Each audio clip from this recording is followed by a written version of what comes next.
Saya pernah lihat pameran lukisan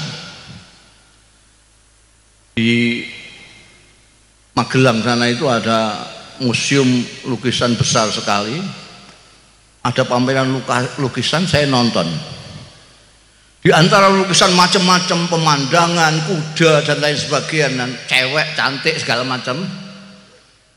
Itu di situ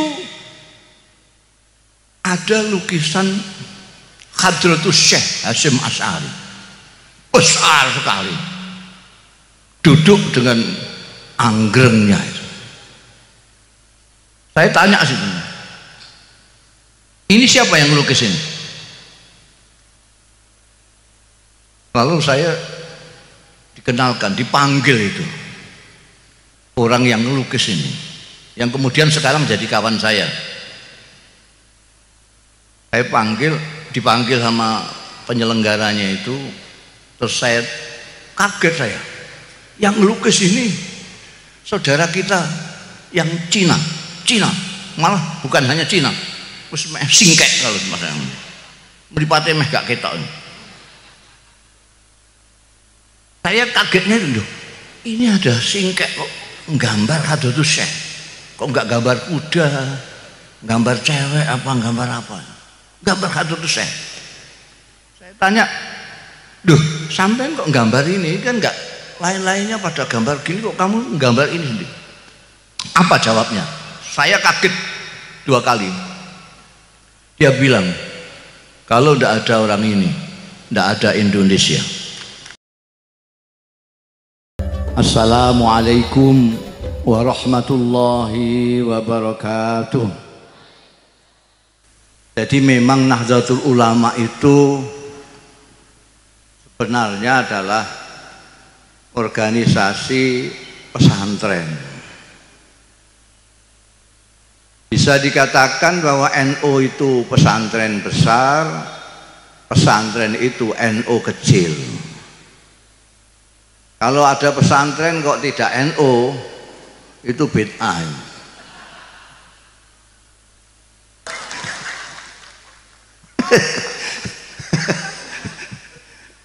Sebab yang mendirikan Nahdlatul Ulama itu dulu ada Nahdlatul Wathon, ada Nahdlatul Thulab, macam-macam, yang isinya para santri ingin bergerak untuk memperjuangkan kemerdekaan Indonesia. Tapi oleh kiai-kiai ini, kalau tidak kiainya yang maju, santrinya itu nggak maju. Ini santrinya harus didahului oleh kiainya. Maka kiai-kiai seperti Kiai Hasyim Asy'ari, Kiai Hasbullah, Kiai Bisri Samsuri, yang dari daerah seperti Kiai Maksum Lasem, Kiai Sirajuddin dari Pamekasan, dan lain, Kiai Usman dari Cepu, ini mendirikan Nahdlatul Ulama, kebangkitan ulama. Di bawah ulama adalah santri-santri. Ulama maju dulu, bangkit dulu, biar santri-santrinya ikut bangkit.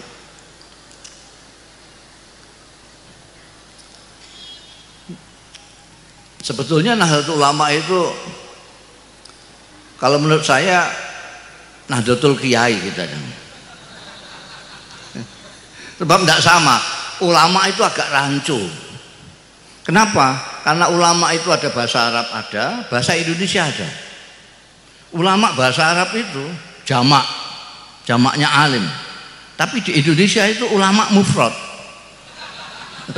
Sampai kalau percaya, buka kamus Indonesia itu, kamus besar bahasa Indonesia, lihat. Ulama adalah seorang ahli agama. Seorang itu kan mufrad. Jadi majelis ulama itu bisa tidak kiai, tapi kalau kiai ulama itu. Kan Nahdlatul Ulama. Kenapa dipilih Nahdlah?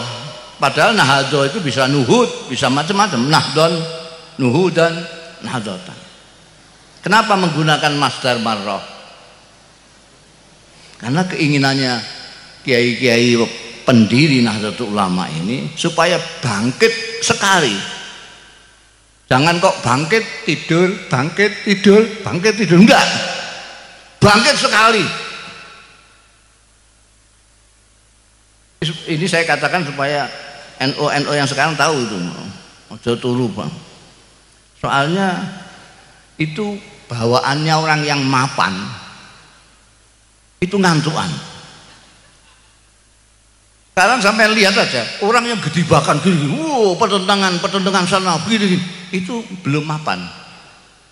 NU kalem sudah mapan, malah kekaleman kadang-kadang ketiduran.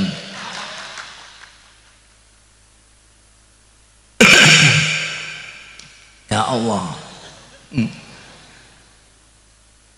Jadi Nahdlatul Ulama itu didirikan oleh kiai-kiai pesantren, kiai-kiai pesantren, kiai-kiai pesantren yang tawadhu. Sampai cari itu di sini namanya apa? Pesantren apa? Betet apa? Hah?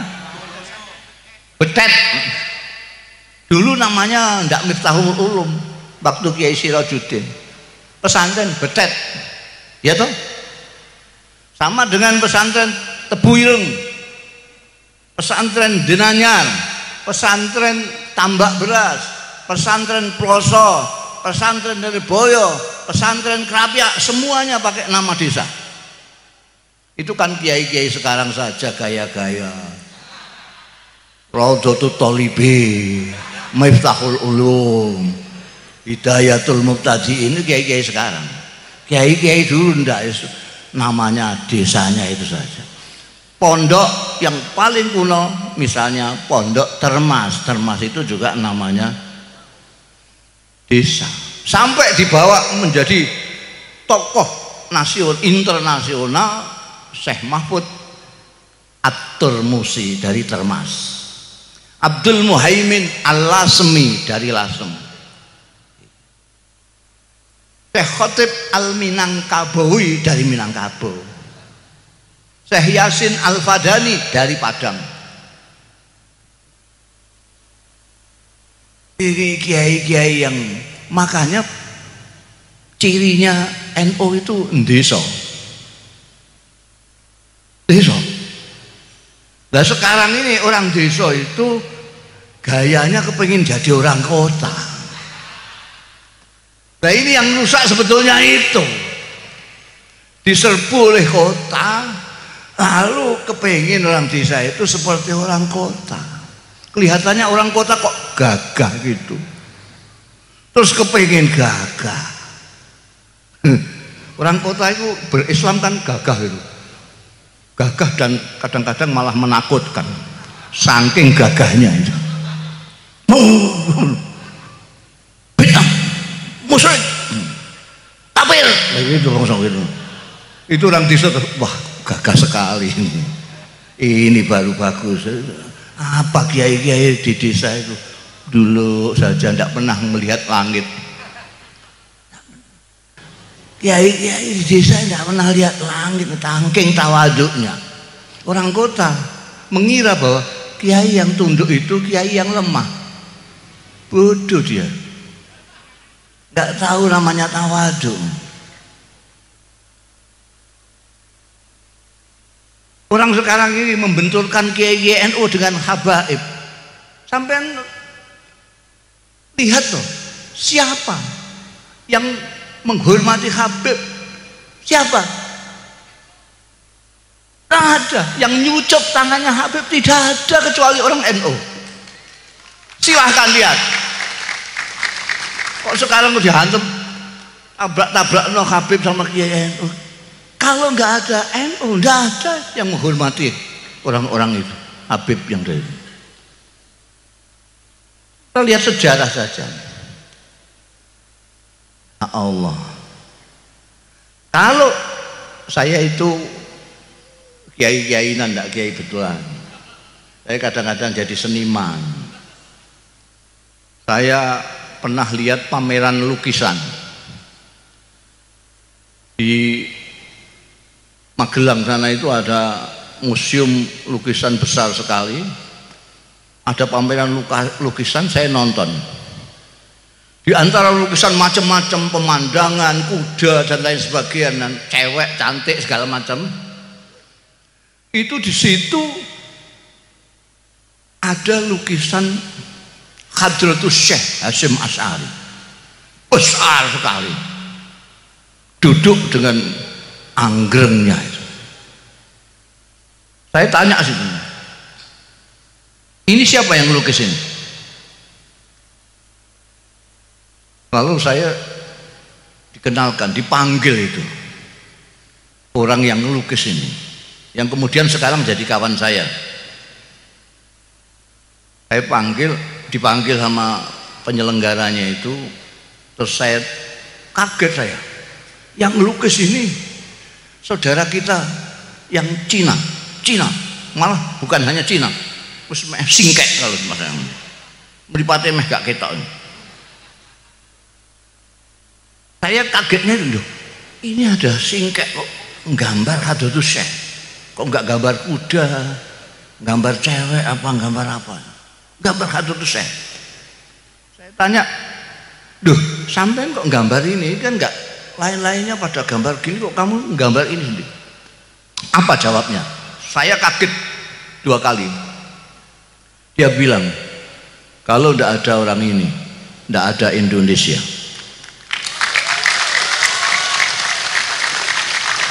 Saya itu merinding. Duh, saya dekati sampai ini. Dia ternyata tahu sejarah.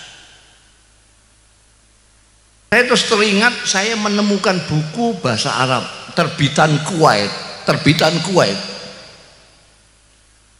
Yang menulis buku itu Sayyid Muhammad Asad Shihab. Dia adalah dulu wartawan yang mengcover berita revolusi Indonesia di Indonesia ini.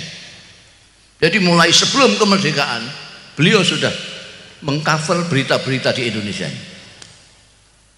Buku yang saya temukan itu, bukan saya temukan, saya dihadiahi oleh Allah Yarham Kiai Abdul Mukhid Muzadi, penasihatnya Rois Am Kiai Ahmad Siddiq dulu. Judulnya buku itu Al-Allamah Muhammad Hasyim Asy'ari Wadi'u Labinati Istiqlali Indonesia. Kalau diterjemahkan itu, Maha Kiai Muhammad Hasyim Asy'ari, peletak batu pertama kemerdekaan Indonesia. Pengakuan internasional yang menyoroti Indonesia. Jadi sekarang tidak usah pakai pamer-pamer. Terus kalau tidak ada NU, tidak ada Indonesia ini. Karena itu orang NU tidak usah teriak-teriak Indonesia harga mati segala macam, tidak usah. Mulai Tuhan sampai orang-orang yang ahli sejarah tahu semua. Kalau tidak tahu berarti tidak tahu memang. Ya jahil gitu saja. Tidak usah. Saya dipanggil di mana-mana, diundang untuk seminar, ceramah kebangsaan. Loh, sampai ini tahu saya enggak? Saya itu orang NU. Kok diajak ngomong kebangsaan, itu bangsa apa yang akan dibicarakan? Yang sampai maksudkan kan bangsa Indonesia loh. Iya loh. Loh ngapain? Loh saya ini orang Indonesia. Saya orang NU. Sampai tahu enggak orang NU itu? Bedanya orang NU dengan yang lain. Sampai ini tahu nggak? Apa? Ya berarti nggak tahu, sampai tanya apa gitu. Orang NU itu adalah orang Indonesia yang beragama Islam. Camkan ini. Orang NU adalah orang Indonesia yang beragama Islam.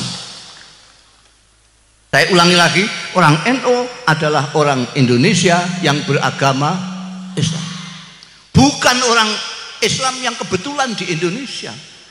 Bukan turis orang NU itu. Paham sampean? Dulu sampean dengan namanya Azhari, M-Top yang ngebom di Indonesia ini. Orang mana? bukan orang Indonesia. Bisa dipahami lah sedikit kalau ngebom Indonesia, karena dia bukan orang Indonesia. Tapi kalau ada orang Indonesia kok ngebom Indonesia, itu otaknya miring itu. Orang NU tidak usah diajari soal menyintai ini. Saya ini kemarin satu-satunya kiai atau kiai pertama, mudah-mudahan akan terus kiai pertama yang mendapat anugerah tentang hak asasi manusia, pejuang hak asasi manusia. Saya pidato di hadapannya orang-orang pinter-pinter, wah tidak ada yang tidak doktor itu, profesor, doktor. Padahal saya itu intelek kendilen, pesantren tos yang tidak pernah sekolah, kecuali sekolah intelek kendilen itu dari kendil itu loh, ngeliwat sendiri di pesantren itu. Saya hanya mondok di Lirboyo, kemudian di Krapiak Jogja, kemudian di ayah saya sendiri Rembang karena kurang biaya. Saya ngomong sama hadirin ketika penyerahan anugerah itu, saya tidak tahu apa yang namanya HAM yang dicetuskan di Barat pada abad ke-7. Saya tidak tahu apa itu nasionalisme. Saya tidak tahu. Isme itu dari Barat saya tidak tahu.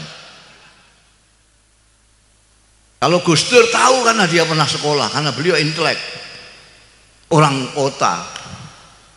Saya ini orang desa. Tahu saya, kiai saya di pesantren mengatakan kepada saya bahwa Indonesia ini rumah kamu. Itu saja.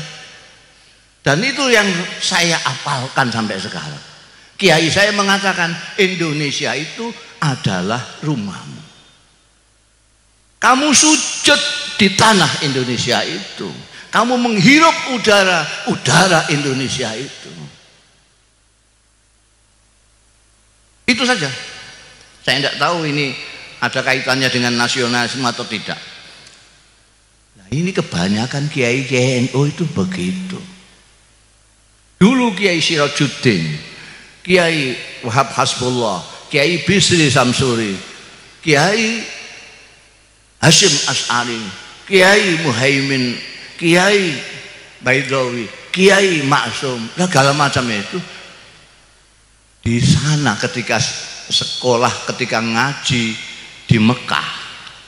Mekah pada waktu itu ngajinya di Masjidil Haram. Itu setiap kali kiai-kiai itu di Multazam, yang saya tahu adalah Kiai Hashim As'ari dengan kawan-kawannya yang dari Malaysia, dari Pakistan semua.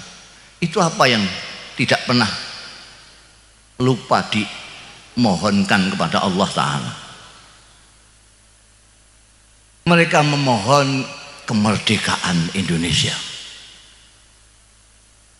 Jadi kalau bicara tentang kebangsaan jangan dengan orang NU. NU itu senajan kecewa. Ini sekarang banyak NU kecewa. Karena apa namanya dianggapnya kok enggak ada menterinya yang NU itu. Mereka lupa bahwa wakil presiden itu NU. Mereka lupa Pak Mahfud MD itu NU. Dia orang Madura kok enggak NU, itu sudah lupa puselnya itu. Belum di tanah Jawa sana terkenalnya itu orang Madura itu agamanya NU. Itu terkenalnya di mana-mana. Kok ada orang Madura kok tidak NU, itu muskil saya. Loh, ini kesambet di mana? Iya. Itu sekarang banyak yang kecewa, ya Allah. Biasanya menteri agamanya kan NU. Kok sekarang enggak NU? Nah, apa itu? Tentara. Loh, tentara apa enggak boleh NU? Loh, orang itu enggak ngelihat ini wong bupati aja NU kok. Malah pembantu pengurus wilayah NU. Bupati tadi itu. Jadi, tapi bagaimanapun kecewanya, orang NU dengan Pak Jokowi yang tidak memasukkan orang NU ini kok sidik gitu maksudnya, tapi tidak akan macam-macam karena kesetiaan, loyalitas daripada Nahdlatul Ulama itu kepada Indonesia, bukan kepada pemerintah. Loh, kita kalau mau kecewa zaman Pak Harto 32 tahun orang NU itu dipinggirkan paling pinggir. Sampai yang tua-tua ini masih ingat 32 tahun NU dipinggirkan. Ketika NU ikut tahun 71 ikut pemilu itu yang namanya tentara yang bikin Golkar itu nindas NU luar biasa, banyak kiai hilang, banyak macam-macam, tapi tetap dalam pemilu NU masih berkibar menyaingi Golkar yang pakai kekerasan itu.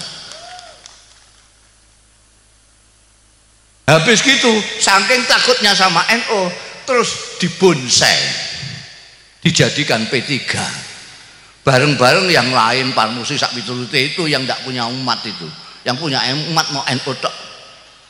P3 itu warisan barokah dari Pak Harto. Berarti semua partai Islam dikumpulkan di situ supaya Pak Harto gampang caranya mengontrol itu. NU bisa. Selama Pak Harto masih jadi presiden, tidak ada orang NU di P3 yang pernah menjadi pimpinan. Ingat sejarah ini. Padahal isinya sampai ke bawah itu orang NU semua. Mulai Mintarja, Naro, sampai Hasan Mitariam semua. Yang belakangan ketika Pak Harto lengser baru orang NU Hamzah Has naik jadi pimpin. Jadi kalau kecewa sudah dulu-dulu. Boleh NU kecewa, tapi tidak bakalan sampai terus NU sekarang sudah Indonesia bukan harga mati, tidak bisa, tetap Pancasila. Kenapa? Karena ikut bikin negara ini yuk.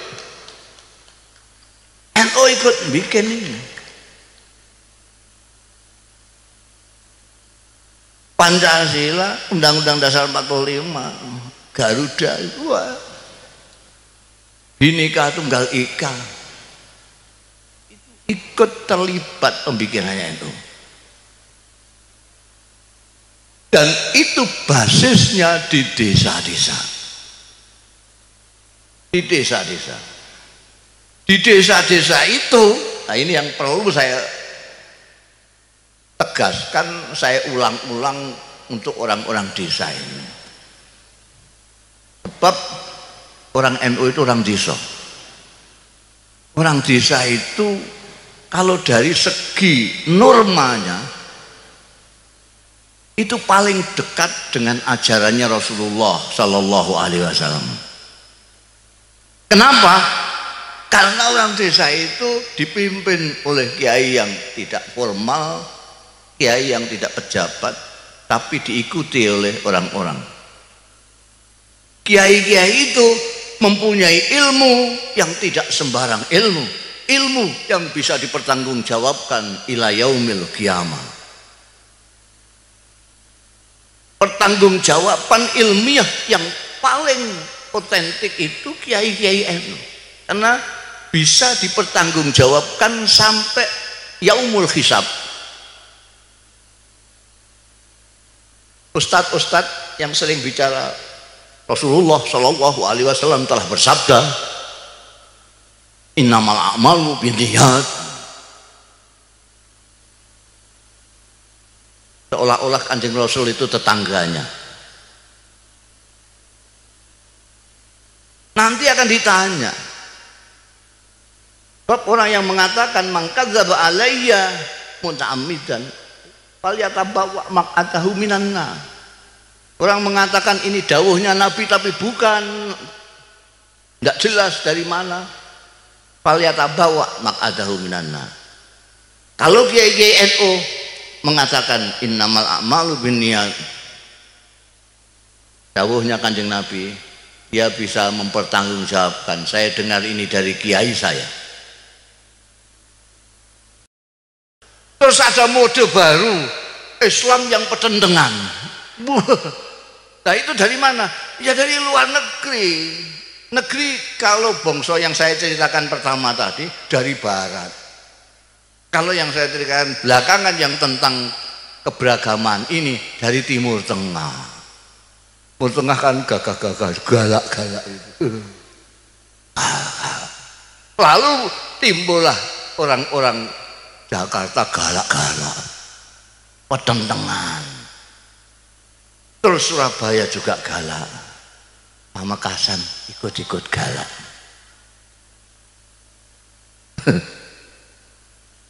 Nah ini kalau orang-orang NU ketularan itu ya lucu. Orang NU itu dari ajaran kiai-kiainya dari dulu itu beragama itu santai. Beragama itu santai. Sebab dalilnya itu. Nah ini soal bilang dalil. Oh, Jakarta sampai ngomong sudah dalil ditanya. Ini hadis. Hadis oke? Apa doib? Tanya. Rawinya siapa? Kalau dibilang Quran ini surat berapa? Ayat berapa? Di Quran pojok yang sebelah mana? Tanya. Kalau kiai-kiai NU dan masyarakat NU yang menjadi santri-santrinya itu sudah menjadi budaya. Budaya itu apa? Sudah tidak pakai dalil-dalilan. Kiai itu dalilnya banyak sekali. Tidak mau satu tok. Ada yang dalilnya mau siji dibawa kemana-mana. Dalilnya katanya balihu ani walau ayat. Nah, walaunya tidak dimaknani apa? Walau tidak paham maknanya walau. Oh ya ini maksudnya apa nggak tahu. Pokoknya dua ayat itu sudah peteta-peteta ke sana kemari. Nah kalau NU itu dalilnya banyak. Sampai dengar lihat saja ke Bahsul Masail itu. Bahsul Masail itu biasa di NU itu. Bihi kaulani. Ada dua kaul. Karena kiai sana mendapatkan makhot ini dari sini, kiai ini dapat makhot dari sini, saking kayanya. Malah ketika membahas bank itu sampai dua kali diulangi lagi, tetap fihi salah satu akwali, tiga pendapat. Jadi wong NU kenak banget itu, wong ada tiga kok aku malah kiai sing ngalal no. Aku ikut kiai yang mengharamkan karena saya hati-hati. Enak sekali, santai. Bab kiai NU punya dalil, tahu ada dawuh Gusti Allah wa ma ja'alallah fiddini min haraj. Tuhan tidak tahu bahwa inna dina yusrun, dawuh Kanjeng Nabi. Mau dengar siapa sampean kalau tidak mau dengar Kanjeng Nabi? Kalau soal agama mau dengar siapa? Ini hadis sahih. Kalau tanya ini hadis sahih apa enggak? Amin tarik di Bukhari ada, di Muslim ada, di mana-mana ada. Sumbernya dari Siti Aisyah. Bukan ad-dinu yusrun. Dawuhnya Kanjeng Nabi bukan ad-dinu yusrun, tapi innad dina yusrun. Kalau tidak ngaji nggak tahu bedanya ad-dinu yusrun dengan innad dina yusrun. Innad dina yusrun, sungguh agama itu mudah. Kenapa kok orang-orang di sana pada kesulitan? Karena dawuhnya Kanjeng Nabi seterusnya, walai yusaddaddin illa ghalaba. Agama ini sungguh mudah, tapi kalau kamu mau memberat-beratkan agama, kamu sendiri yang kewalahan. Ala yusaddaddin illa ghalaba. Capek kamu beragama pertentangan. Loh itu kan hadis. Loh sudah hadis, oke itu masih tanya. Itu kan hadis. Memangnya firman Allah ada? Ada. Allah berfirman tidak hanya yuridullahu bikumul yusra titik, tidak, tapi diteruskan wala yuridu bikumul usra. Ngerti nggak ilmu Quran kan?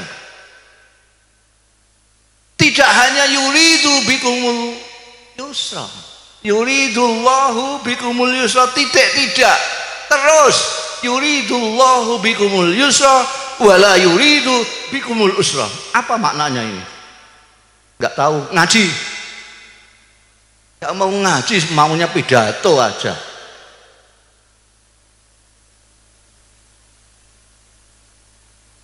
Yuridullah, Tuhan menghendaki bikum semua kalian. Al yusra, mudah, gampang. Tuhan menghendaki kamu gampang. Wala yuridu bikumul usra, dan tidak menghendaki kamu kesulitan. Ini takkid juga. Tuhan tidak menghendaki kita. Di surat Toha, Tuhan menurunkan Quran ini apa? Lalitasqa. Kalau sampean merasa berat beragama Islam, berarti sampean kudu hijrah dari ustadz kamu. Sampean salah ustadz.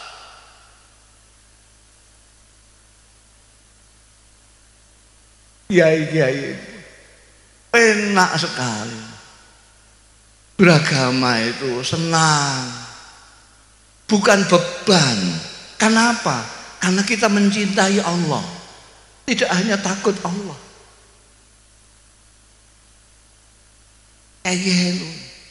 Enak. Dan lagi pula ya, saya itu kalau lihat orang pertentangan dalam beragama itu, saya itu kasihan ya, dengguyu, ingin ketawa itu. Loh, ini bagaimana? Lu potonganmu kayak ngono. Kok ndak syukur itu loh? Potongan kayak kita ini itu masih diberi Tuhan jadi umatnya Muhammad Shallallahu Alaihi Wasallam. Itu sudah syukurnya harus luar biasa, lumayan. Coba orang kayak kita gini nih, kok ditakdirkan Tuhan hidup zaman Kanjeng Nabi. Kira-kira melok Kanjeng Nabi apa? Ikut Abu Jahal. Potongan gini-gini. Potongan mukanya sangarnya begitu. Kalau lihat orang kudu gitu. Zaman Kanjeng Nabi, saya itu pernah ngelamun. Itu saya bantah sendiri lamunan saya. Saya pernah ngelamun. Ya Allah, kalau saya itu ditakdirkan zaman Rasulullah itu enak sekali saya. Tidak usah hafal Quran. Ngapain ngapalkan Quran? Wong ada Quran berjalan. Asal saya dekat Kanjeng Nabi kan sudah. Kanjeng Nabi kan Quran berjalan. Kepengen dengan Tuhan yang baik itu bagaimana? Lihat Kanjeng Nabi. Kepengen dengan hamba Allah yang baik itu bagaimana? Lihat Kanjeng Nabi. Bagaimana baik dengan istri? Lihat Kanjeng Nabi. Bagaimana baik dengan tetangga? Enak kalau saya ditakdirkan zaman Kanjeng Nabi, enak itu. Saya tidak usah ngaji, nyawang-nyawang Kanjeng Nabi saja.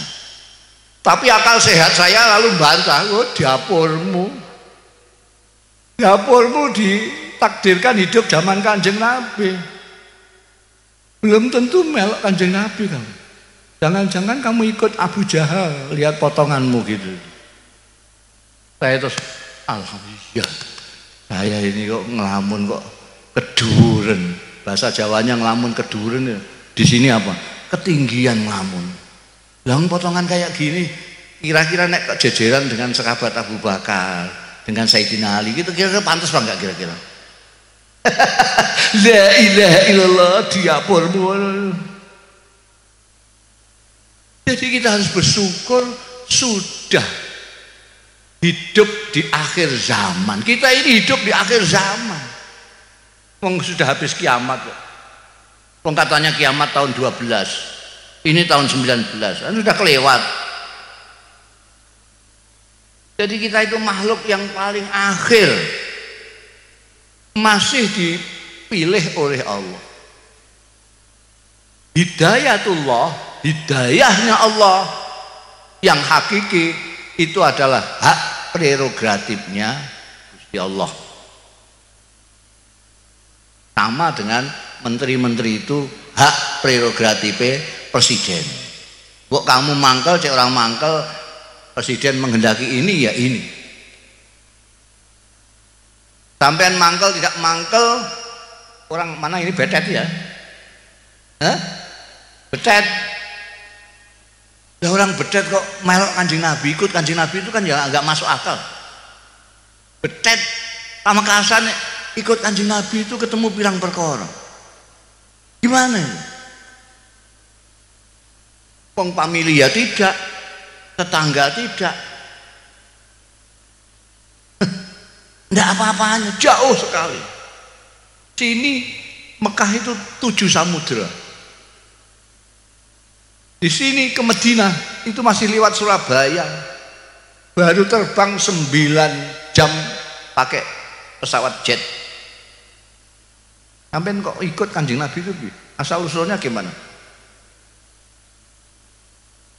Padahal ada orang yang dekat sekali, tidak ada orang yang lebih dekat daripada dia. Namanya Abdul Uzza. Orang ini dekat dengan Kanjeng Nabi luar biasa. Karena pertama dia saudaranya Sayyidina Abdullah. Sayyidina Abdullah itu ayahnya Kanjeng Nabi Muhammad sallallahu alaihi wasallam. Dia saudara kandungnya Sayyidina Abdullah. Berarti pamannya Kanjeng Nabi persis. Rumahnya tetangga pet dengan Kanjeng Nabi Muhammad sallallahu alaihi wasallam. Sini Kanjeng Nabi, di situ rumahnya. Tidak hanya itu saja. Orang ini Abdul Uzza besanan dengan Kanjeng Nabi Muhammad sallallahu alaihi wasallam.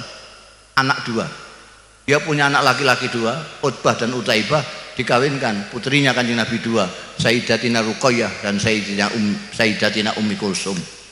Ada orang yang lebih dekat dari dia.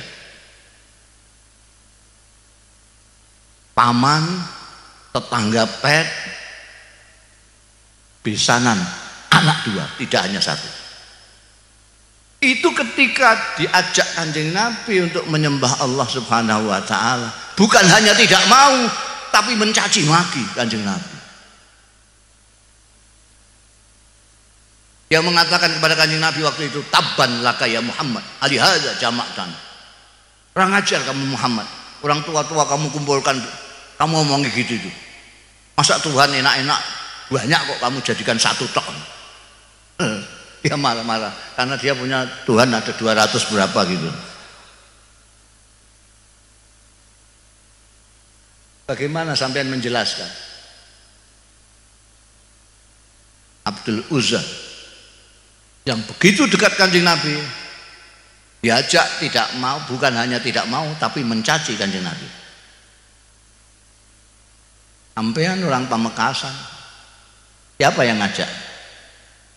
Sampean ikut Kanjeng Nabi Muhammad sallallahu alaihi wasallam. Makanya kiai-kiai mengatakan nikmat yang paling besar adalah Islam wal iman wal Islam. Karena itu hak prerogatif Gusti Allah. Abu Lahab, Abdul Uzza itu julukannya Abdul Wahab karena dia marah terus. Muslimnya merah terus. Mukanya terbakar. Makanya disebut Abu Lahab. Begitu turun ayat Tabbat yada Abu Lahab, anaknya 2 laki-laki Utbah dan Utaibah dipanggil, ceraikan istri-istri kalian, kalau tidak kamu tidak aku akui anakku. Gimana ada orang begitu dekat dengan Rasulullah, begitu kerasnya menentang Rasulullah. Ada orang yang jauhnya seperti kita ini tiba-tiba ikut ke Rasulullah. Itu hak prerogatifnya Gusti. Tidak bisa Abu Lahab terus bilang, kok saya yang dekat kok enggak dihidayai Gusti. Gusti Allah itu bahasa Jakartanya maha semau gue. Kaunuhu muridan, maha berkehendak. Ini yang kita harus syukur. Kita harus bersyukur dipilih Allah dari sekian miliar manusia untuk ikut Kanjeng Nabi Muhammad sallallahu alaihi wasallam. Dan kita harus bersyukur lagi bahwa Kanjeng Nabi Muhammad sallallahu alaihi wasallam meskipun jarak kita dengan beliau 15 abad, ajaran-ajarannya masih dibawa terus dari sahabat ke tabi'in, dari tabi'in ke tabi'in, dari tabi'in kepada ulama-ulama sampai ke kiai-kiai yang terus memegang mata rantai ajaran Rasulullah kepada kita. Ada Tuhan.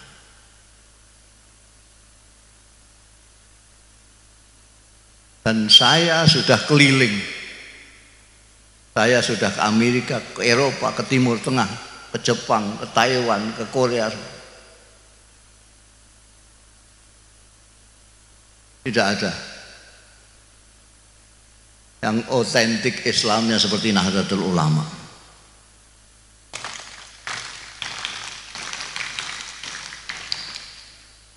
Saya sudah ketemu dengan Grand Syekh Azhar, Grand Mufti Syria Syekh Hasun, Grand Qatar.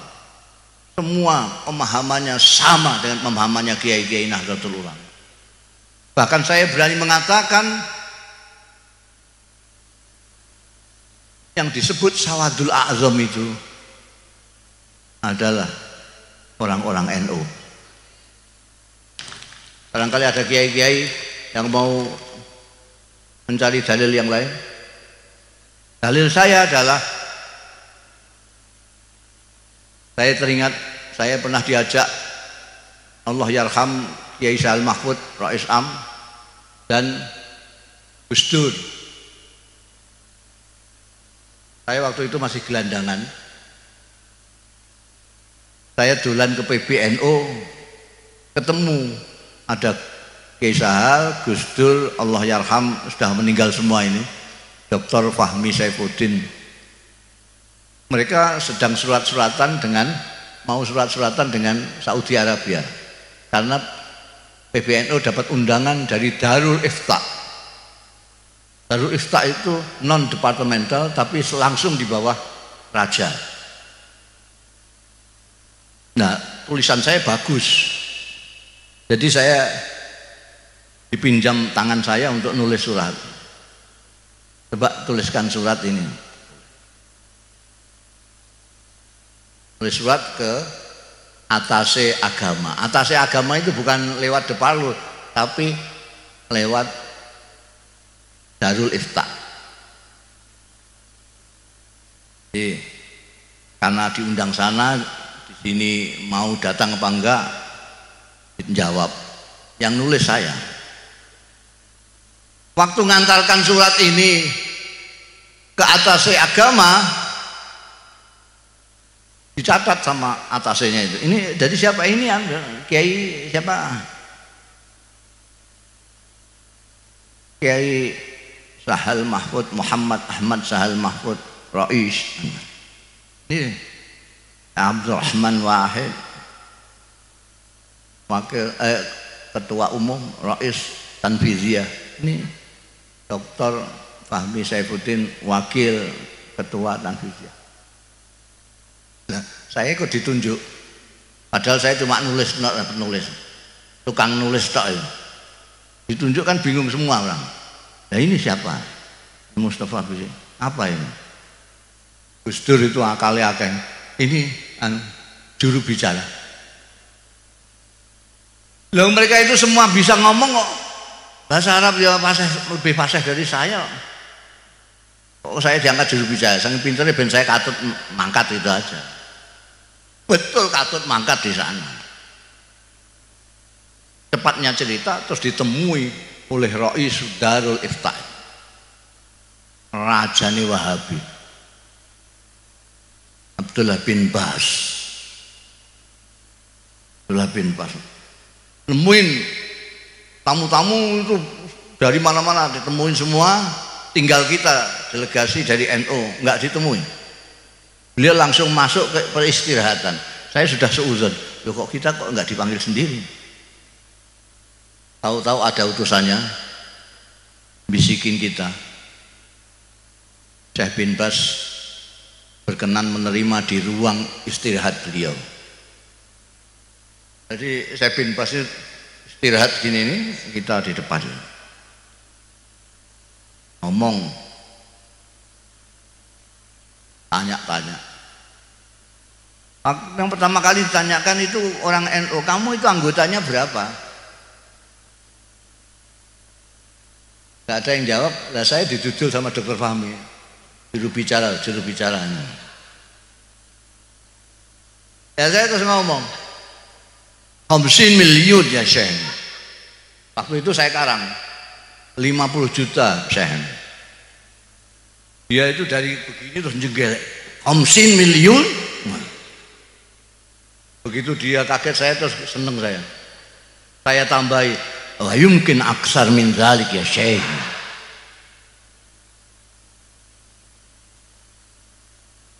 Nah itu bayangkan aja, penduduk Saudi Arabia pada waktu itu baru 20 juta. Ini kok ada organisasi kok 50 juta. Kan 2 kali lipat penduduk Saudi, lebih.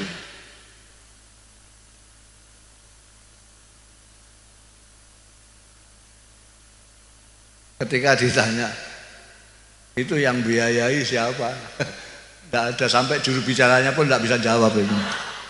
NU tidak ada yang biayai, lillahi ta'ala semua.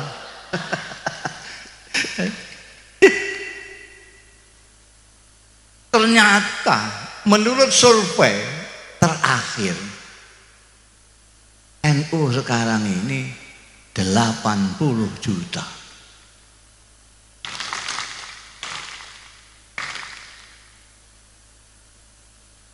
$80 juta. Jadi itu bisa 4 kali penduduk Australia.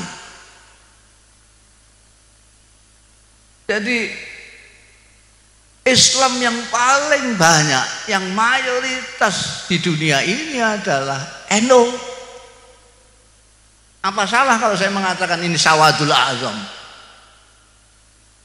Di Mekah itu meskipun misalnya 100% umat Islam, itu cuma berapa? 20 juta. Berapa ya? Sekitar 25 juta. Ini tidak apa-apanya. Mereka dikumpulkan jadi satu, sih banyakkan orang NU. Adul Azam. Makanya kalau ada yang kecewa ya bisa dimaklumi lah. Kok kelihatannya kok gak begitu mewakili gitu loh. Kok menteri agamanya kok bukan orang NU gitu, itu kan orang-orang gerundel kan gitu. Tapi itu perkara cilik itu. Kalau bahasane kiai-kiai NU samanan kolila. Samanan kolila itu mansus itu. Tidak boleh. Samanan kolila itu mansus. Kalau samanan kasiron itu baru mafhum. Mansus. Lah sak gede-gede ini pangkat itu ya kolila. Karena itu Nahdlatul Ulama dengan khitohnya itu yang dikhidmai adalah Indonesia. Orang sering bertanya kepada saya, apakah NU tidak berpolitik? Berpolitik. Berpolitik. Tapi harus tahu sampean itu, orang sini orang berpolitik tapi nggak ngerti politik. Nah itu kadang-kadang heran, kamu kalau tidak ngerti politik mbak sudah lah, tidak usah berpolitik, sudah ngaji saja. Ngerti politik, politik itu ada bermacam-macam. Ada politik kebangsaan. Ini politiknya NU, politik kebangsaan. Ketika Bung Karno jadi presiden, ulama-ulama Nahdlatul Ulama, kiai-kiai Nahdlatul Ulama mengangkatnya menjadi waliul amri daruri bisyauqah. Sebab kalau tidak diakui, maka ini akan menimbulkan dampak yang banyak sekali. Maka menteri-menterinya agama juga tidak bisa mesahkan perkawinannya orang-orang yang kawin. Naib-naibnya semua tidak sah semua. Ini kebangsaan. Ketika geger-geger mengenai ideologi negara, kiai-kiai kumpul di situ Bondo, nyatakan Pancasila sebagai asas. Ini adalah politik kebangsaan demi bangsa Indonesia. Itu NU. Pokoknya kalau demi bangsa Indonesia, itu tadi katanya ketua tadi bagaimana? Malam-malam ditantang apa? Saya nggak berarti bahasa, pakai bahasa tadi, pakai bahasa Perancis saya nggak begitu tahu tadi. Oh malam kok ditantang, kita bangun gitu tadi.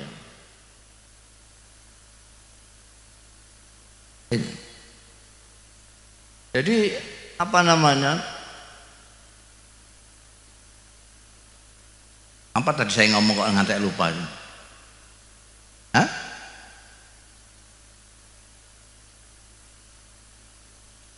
Apa? Politik kebangsaan. Jadi kita politiknya politik kebangsaan, membela kebangsaan. Jadi kita tidak peduli kita akan diikutkan pemerintahan atau tidak, meskipun roh Islam kita diambil untuk jadi wakil presiden, tapi nanti kalau ada pemerintahan ini tidak berpikir tentang Indonesia, kita akan kritisi, kita akan tentang, karena kita loyalitas kita kepada Indonesia. Politik kebangsaan. Dua, ini yang agak sekarang sudah jarang. Dulu kiai-kiai itu cirinya adalah ini, politik kerakyatan. Jadi kalau ada rakyat waktu berkelahi sama pengusaha, maka kiai akan mesti membela rakyat. Kalau rakyat berhadapan dengan pejabat, kiai akan guri-guri ini akhir-akhir ini terus nggak gitu ya. Rakyat dengan pengusaha, kiainya ikut pengusaha, rakyatnya yang mate. Kasihan. Ini politik rakyat. Yang ketiga ini yang paling suka orang NU ini, ketarik syahwatnya besar sekali. Politik kekuasaan atau yang disebut politik praktis ini. Politik. Kenapa orang NU pada gak kuat syahwatnya ke politik praktis? Karena kita pernah menjadi partai dan sukses. Partai Nahdlatul Ulama itu sukses sekali. Tahun 55 itu kita hanya berapa bulan mempersiapkan, kita akan keluar dari Masyumi. Kita bisa bersaing menjadi nomor 3 PNI, Masyumi, NU. PKI kalah dengan kita. Luar biasa. Nah, yang politik kebangsaan dan kerakyatan ini yang perlu kita pupuk terus untuk meneladani kiai-kiai kita yang, dan keberagamaan kita warga NU itu sudah ada khitoh. At-tawassut wal i'tidal adalah ciri umat NU, wasatiyah ini. Kalau pertentangan jelas bukan dari ini. Pertentangan itu tahu nggak? Di sini apa bahasa Maduranya pertentangan? Pertentangan itu wah pokoknya wah. Pertentangan itu kosok wang sule kebalikannya kalem lah, kalem. Kan semangat. Pertentangan itu wah kalau tidak begini pengen marah terus gitu. Pengen marah. Oh, kita itu santai karena kita punya dalil banyak, jadi kita santai. Yang punya dalil sedikit, dan itu yang kenceng-kenceng itu mulainya dari kota. Sampai perhatikan, sampai kalau meruntut sejarah, maka keberagamaan yang kenceng-kenceng bermula dari kota, dari kampus-kampus. Dan itu bukan dari bangsa IAIN, apalagi dari pesantren, tidak. Itu dari sekolah-sekolah sekuler itu, sekolah-sekolah eksak. Koyo-koyo seolah-olah itu karena merasa baru, jadi terus semangatnya berkobar-kobar sampai lupa yang benar mana, yang tidak mana. Malah ada yang gayanya itu kita harus kembali ke Quran dan hadis. Itu orang awam disuruh kembali ke Quran dan hadis, dia saja nggak paham.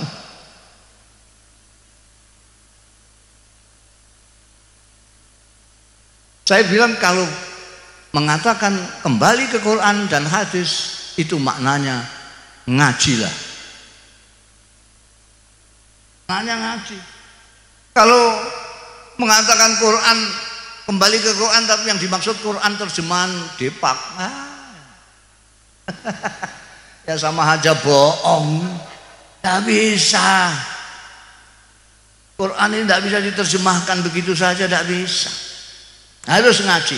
Karena Quran untuk mengetahui Quran, untuk memahami Quran itu harus ada ilmu, harus mengerti ilmu lughah bahasa Arab, harus mengerti badi', bayan, mengerti balaghah, harus mengerti ilmu Al-Quran, ngerti tafsirul Quran, ngerti asbabun nuzul. Banyak yang harus dipelajari. Enak saja lihat Syekh Google terus. Harus ngaji. Jadi tidak usah terpengaruh.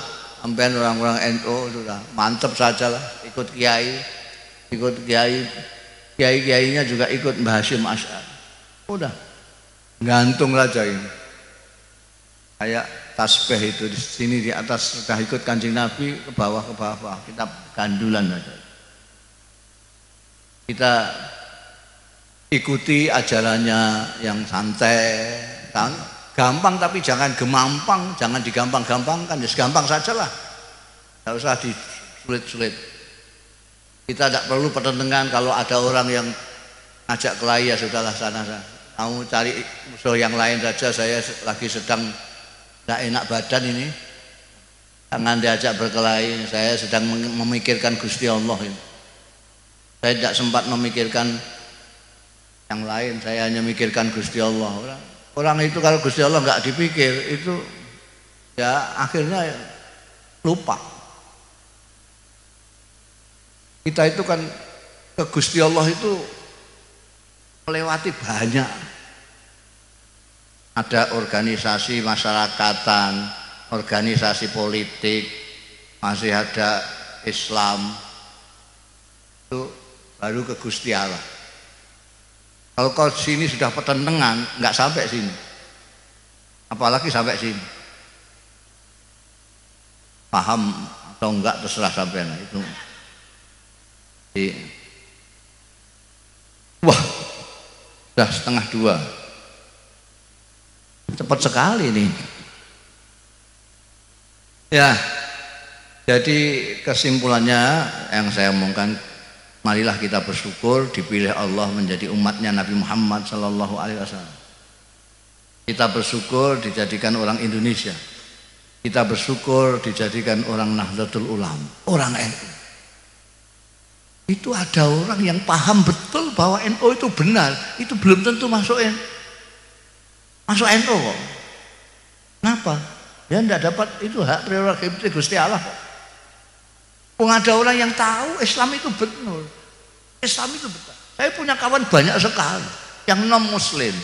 Kalau dia ngomong itu, saya itu tahu persis bahwa ini yang benar Anda.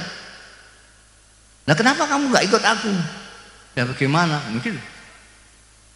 Jadi itu memang ada sesuatu yang hak prerogatif Gusti Allah. Mulanya sampean kalau ada orang moyoi ya sudah terima saja. Alhamdulillah, saya jadi orang NU, alhamdulillah itu. Alhamdulillah itu. Wah NU kok mbok ikuti itu gimana? Itu banyak khurafatnya, banyak bid'ahnya. Ben biar aja, saya suka. Alhamdulillah. Alhamdulillah. Aku ma'malukum wala na'malu. Nanti kita lihat di akhirat siapa yang lebih banyak di surga. Demikian kurang lebihnya saya mohon maaf, khususnya kepada para kiai. Wallahu yuwaffiquna ila ma fi khairul Islam wal muslimin, khairu Indonesia wa Indonesiin, wa khairu nahdlatil ulama wan nahdin. Astaghfirullahal azim li wa lakum. Wallahul muwaffiq ila aqwamit thariq. Wassalamualaikum warahmatullahi wabarakatuh.